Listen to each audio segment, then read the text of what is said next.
And పాపం ప్రతాప్గా మన అందరినీ పలకరించబోతున్నటువంటి మా తిరువీర్ గారిని మాట్లాడవలసిందిగా రిక్వెస్ట్ చేస్తూ ఉన్నాం. నిజంగానే పాపం అనిపిస్తూ ఉంటుంది తిరువీర్ గారిని చూస్తుంటే. ఇక్కడికి వచ్చిన అల్లరి నరేష్ గారికి, హరిశంకర్ గారికి, దశరథ్ గారికి, బివిఎస్ రవి గారికి thank you sir, thank you so much. అదే కొంచెం నర్వస్గా ఉంది మాట్లాడడానికి. అండ్ మీడియా, నేను ఇంకా మర్చిపోలేదు, 4-5 నెలలు అయింది ప్రీ వెడ్డింగ్ షో రిలీజ్ అయ్యి. మీరు ఇచ్చిన సపోర్ట్ నేను ముసలోడు అయ్యాక కూడా మర్చిపోను.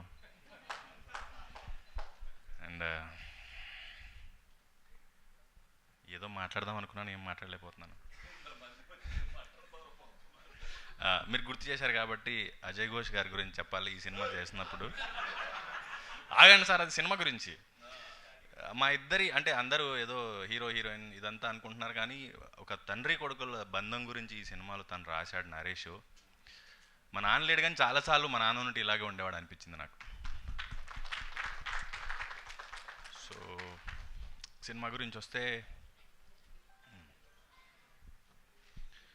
పాపం ప్రతాప్ నరేష్ చెప్పినప్పుడు, నరేష్ సార్ నేను ఒకటే మాట అన్నాను, ఇప్పటికి కూడా సినిమా ఎలా వచ్చింది అంటే ఈవీవి గారి సినిమా ఎలా వచ్చింది అని చెప్తున్నాను.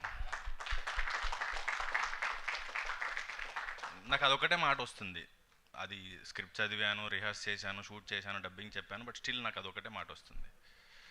సో సినిమా విషయానికి వస్తే, మగాడంటే ఏడవకూడదు, భయపడకూడదు, బాధపడకూడదు, ఇలా ఏవో చెప్తూ ఉంటారు, కానీ మగాడు కూడా మనిషే.